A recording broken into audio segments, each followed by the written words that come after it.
এবং এখন যদি আমি বিধানসভা চত্বরের ছবি দেখতে যাই তাহলে এই ছবি একেবারে অন্যরকম। মানে সাম্প্রতিককালে বিধানসভা চত্বরে এই রকম ছবি দেখা যায়নি। সাধারণত কি হয়, সাধারণত শাসক দল বিরোধী দল, কিন্তু এখানে দেখা যাচ্ছে যে এই বিরোধী দল কারা হবে তা নিয়ে, বা বলা ভালো হয়েছে বিরোধী দলের বিরোধী দলনেতা কে হবে তা নিয়ে গত কয়েকদিন ধরে একের পর এক ঘটনা পরম্পরা, চিঠি, সেই চিঠিতে সই জালের অভিযোগ, শুধু তাই নয় আরো একের পর এক অভিযোগ। আমার সঙ্গে বিজেপি নেতা সুকান্ত মজুমদার রয়েছেন। সুকান্ত বাবু, এ তো একরকম নজিরবিহীন ঘটনা, বিধানসভায় এ ছবি দেখা যায়নি এর আগে, কিভাবে দেখছেন? দেখুন, এখন তৃণমূল কংগ্রেসের মুসল পর্ব চলছে। এ পক্ষ বলছে আমরা আসল তৃণমূল কংগ্রেস, আমাদেরকে দেখো, আর এক পক্ষ বলছে আমরা আসল তৃণমূল কংগ্রেস, আমাদেরকে দেখো। এবার তৃণমূল কংগ্রেস কোথায় যাবে? ডান দিকেতে যাবে না বাম দিকেতে যাবে, নাকি পরাঞ্জলি দিয়া মাঝখানে থাকবে, সেটা তৃণমূল কংগ্রেসকে ঠিক করতে দিন। তবে এটুকু বোঝা যাচ্ছে যে আর কিছু দিনের মধ্যে, কয়েক মাসের মধ্যেই তৃণমূল কংগ্রেস নামক দলটা এই মুসল পর্বের ফলে সাইনবোর্ডে পরিণত হবে, এ বিষয়ে কোনো সন্দেহ নেই। সুকান্ত বাবু, একটা দল হারবে আরেকটা দল জিতবে, খুব স্বাভাবিক, রাজনীতির নিয়ম এটাই। কিন্তু একটা দল হেরে যাওয়ার 30 দিনও হয়নি, সঙ্গে সঙ্গে দলের মধ্যে একেবারে তৃণমূলে ভাঙন। দেখুন, এইটা বোঝা যাচ্ছে যে দলের মধ্যে ডেমোক্রেসি বলে কিছু ছিল না, এবং যখনই কোনো দল বা রাজনৈতিক দল যখন কোনো আদর্শের উপর ভিত্তি করে তৈরি না হয়ে কতগুলো মানুষের শুধুমাত্র পার্সোনাল বেনিফিট বা ফিনান্সিয়াল বেনিফিটের মন্ত্র দিয়ে তৈরি হয়, তখন সে রাজনৈতিক দল দীর্ঘমেয়াদী ব্যবস্থায় টিকতে পারে না। তৃণমূল কংগ্রেসের ক্ষেত্রে সেটাই হচ্ছে। এই দলটির পেছনে কোনো আইডিওলজি নেই, কোনো আদর্শ নেই, কোনো নীতি নেই। তো নীতিবিহীন দল নেতার দৌলতে ততদিনই চলতে পারে যতদিন সেই নেতার দাপট থাকে। নেতার দাপট যেদিন বন্ধ হয়ে যায় সেদিন আর চলবে না। আর নীতি চিরস্থায়ী, তো আইডিওলজি চিরস্থায়ী। তো স্বাভাবিকভাবে আমার মনে হয় তৃণমূল কংগ্রেসের এটাই মূল কারণ, এই দল টিকবে না, টেকা সম্ভব নয়। ধন্যবাদ সুকান্ত বাবু। আমার সঙ্গে বিশ্বজিৎ আছে সরাসরি বিধানসভা চত্বর থেকে। বিশ্বজিৎ কি আমার কথা শুনতে পাচ্ছে? বিশ্বজিৎ, বিধানসভা চত্বরের এখন বুঝতে চাইবো এখন কি হচ্ছে সেখানে? একদমই সেই ছবিটাই তোমাকে দেখাবো, যে বিধানসভায় কিছুক্ষণ আগেও আরও একজন বিধায়ক ঢুকেছেন। ঠিক যেরকম ভাবে আমরা জানি যে ইতিমধ্যেই একটা সংখ্যাগরিষ্ঠ বিধায়ক যারা তৃণমূল কংগ্রেসের টিকিটে জিতেছেন, জোড়াফুল প্রতীকে জিতেছেন, তারাই নিজেদের যে সেই বিক্ষুব্ধ অর্থাৎ আলাদা নতুন তৈরি দল, তারা সেখানে বৈঠক করেছেন। নৌশাদ আলী কক্ষে বৈঠক শেষ হয়েছে, স্পিকারের ঘরে ইতিমধ্যেই তাদের নেতৃত্ব যাচ্ছেন। ইতিমধ্যেই যে বৈঠকে যেটা ঠিক হয়েছে যে এই যে নৌশাদ আলী কক্ষের যে মিটিং, তাতে ঠিক হয়েছে ঋতব্রত বন্দ্যোপাধ্যায় তিনি দলনেতা হবেন, এবং পাশাপাশি আমরা যদি দেখি যে শিউলি সাহা, জাভেদ আহমেদ খান তারা এবং সন্দীপন সাহা ডেপুটি লিডার হবেন। তবে একটা প্রশ্ন, যেটা যারা বিধায়ক যারা এই বৈঠকে যোগ দিতে যাচ্ছিলেন তাদের অনেকেই বলেছেন যে তাদের দলনেত্রী মমতা বন্দ্যোপাধ্যায়, এই বিধায়ক তারা ভেতরের যে বৈঠক সেখানেও কিন্তু দলনেত্রী মমতা বন্দ্যোপাধ্যায় তাকেই রেখেছেন। কিন্তু তাহলে গোলটা বাঁধলো কোথায়? অর্থাৎ এই যে মাঝখানে অভিষেক বন্দ্যোপাধ্যায় দলনেতা হিসেবে যে চিঠি দিয়েছেন, সেই চিঠি জাল সই করে চিঠি জমা দিয়েছে, তার ফলে যে বিতর্ক তৈরি হয়েছে, এবং এই বিতর্কের কেন্দ্রবিন্দুতে ঋতব্রত বন্দ্যোপাধ্যায় এবং সন্দীপন সাহা যখন স্পিকারের কাছে তার সত্যতার দাবি তোলেন এবং সেই কথা প্রকাশ্যে আসে, মুখ্যমন্ত্রী শুভেন্দু অধিকারী যখন প্রকাশ্যে আনেন, তারপর থেকেই এই যে ফাটলটা ক্রমশ চওড়া হয়। এবং তারপর বৈঠক আমরা দেখেছি, এমএলএ হস্টেলে বৈঠক, মধ্যমগ্রামে রথিন ঘোষের বাড়িতে বৈঠক, এবং নানা জায়গায় বৈঠক করে, যেমন বিভিন্ন জেলাতে বিভিন্ন নেতৃত্ব তারা লিডারশিপ দিয়ে সেখানকার বিধায়কদের একত্র করেছেন। এবং অবশেষে আজ 3রা জুন, আমরা মনে রাখতে হবে যে 4ঠা মে এইরকম একটা ভরাডুবি পরাজয়, কিন্তু তার মধ্যেও 80 জন বিধায়ক ছিল, তা সত্ত্বেও এক মাসও টিকল না।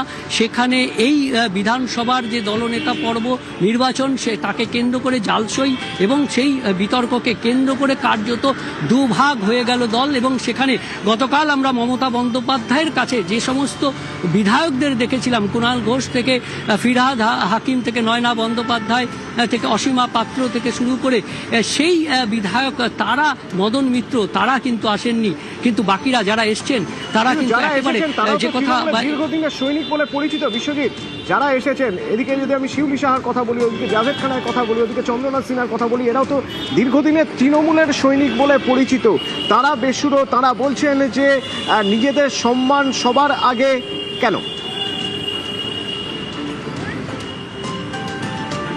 একদমই সেক্ষেত্রেই প্রশ্ন ওঠে যে শিউলি সাহা, যাকে নতুন করে চেনানোর কিছু নেই, যে নন্দীগ্রাম আন্দোলনে মমতা বন্দ্যোপাধ্যায় নতুন করে তার রাজনৈতিক জীবনে জল পেয়েছিলেন বলা যায়, ঢেউ পেয়েছিলেন বলা যায়। সেই নন্দীগ্রাম আন্দোলনের নন্দীগ্রামের মেয়ে সেই শিউলি সাহা, যিনি কেশপুরের বিধায়িকা এবং মমতা বন্দ্যোপাধ্যায়ের অন্যতম ঘনিষ্ঠ।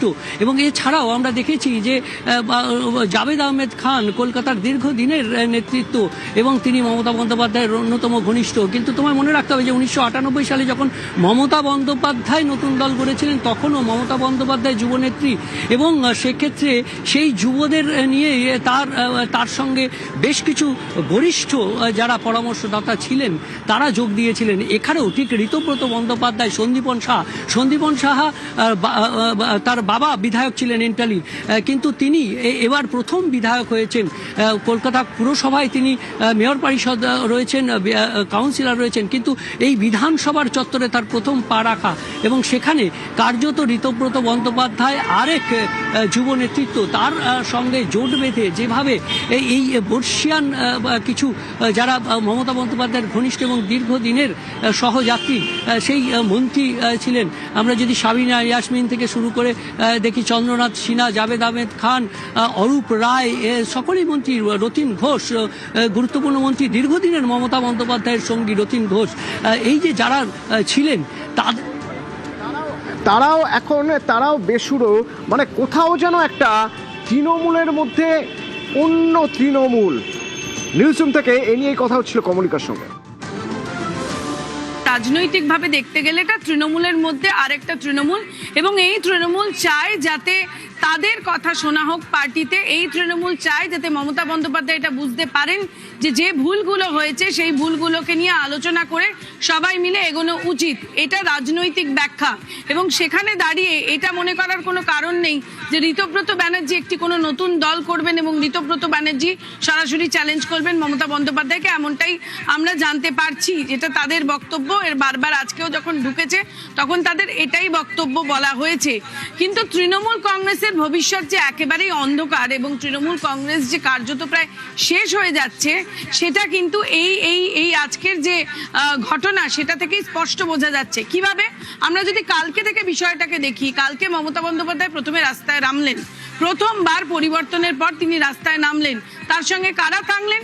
তার সঙ্গে হাতে গোনা কয়েকজন বিধায়ক, তার সঙ্গে হাতে গোনা কয়েকজন সাংসদ রইলেন, সবাই পুরনো দিনের, বাকি কেউ রইলেন না। যাদেরকে দেখা যেত যেরকম শায়নী ঘোষ, অরূপ বিশ্বাস, জুন মালিয়া, মারপিট পড়ে যেত, কে প্রথম লাইনে যাবেন মমতা বন্দ্যোপাধ্যায়, তাদের কাউকে দেখা গেল না। সেই সময় কিন্তু বিভিন্ন জায়গায় কলকাতায় বৈঠক করলেন মালদা মুর্শিদাবাদের বিধায়করা, বৈঠক করলেন বীরভূমের বিধায়করা। তারা কাদের সঙ্গে বৈঠক করলেন? তারা বৈঠক করলেন ঋতব্রত বন্দ্যোপাধ্যায় এবং সন্দীপন সাহার সঙ্গে। কেন বৈঠক করলেন? বৈঠক করলেন যে তারা চাইছেন না শোভনদেব চট্টোপাধ্যায়কে তাদের বিরোধী দলনেতা করতে, কারণ পুরো যে প্রসিডিওরটা ফলো করা হয়েছে সেই পুরো প্রসিডিওরটাই জালি, সেই পুরো প্রসিডিওরটাই জাল করা হয়েছে বলে তারা মনে করছেন। এবং সেই জায়গা থেকে দাঁড়িয়ে তাদের পাশে আমরা দেখলাম শুধুমাত্র 52 না 59 জন, এবং তাদের মধ্যে অনেকে যারা বহুদিন ধরে মমতা বন্দ্যোপাধ্যায়ের সঙ্গে রয়েছেন। জাভেদ খান রয়েছেন তার সঙ্গে, আকরুজ্জামান রয়েছেন মুর্শিদাবাদে, চন্দ্রনাথ সিনহা প্রাক্তন মন্ত্রী, সাবিনা ইয়াসমিন তিনি প্রাক্তন মন্ত্রী, কাজল শেখ বীরভূমের, এরা প্রত্যেকে এসে একসাথে জুটেছে।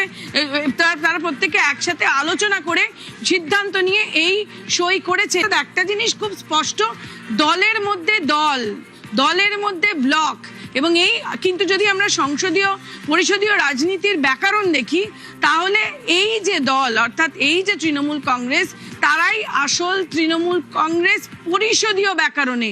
সেখানে কিন্তু এই 21 জন যারা সই করলেন না, তাদের কিন্তু এই জায়গায় পরিষদীয় রাজনীতির ব্যাকরণ অনুযায়ী তাদের মূল্য থাকবে কিনা সেই বিষয়টা কিন্তু একটা বড় প্রশ্নচিহ্নের সামনে দাঁড়ালো। অর্থাৎ যে চিঠি অভিষেক বন্দ্যোপাধ্যায়ের তরফ থেকে পাঠানো হয়েছিল সেই চিঠি এই বিধায়করা গ্রাহ্য করছে না, এবং যেহেতু এই বিধায়কদের সংখ্যা অনেক বেশি, 2/3 বেশি, সুতরাং পরিষদীয় ব্যাকরণ অনুযায়ী এই 2/3 থেকেও যারা বেশি রয়েছে অর্থাৎ 59 রয়েছে, তাদের উপরেই কিন্তু তারাই কিন্তু বিরোধী দল হিসেবে গণ্য হবে।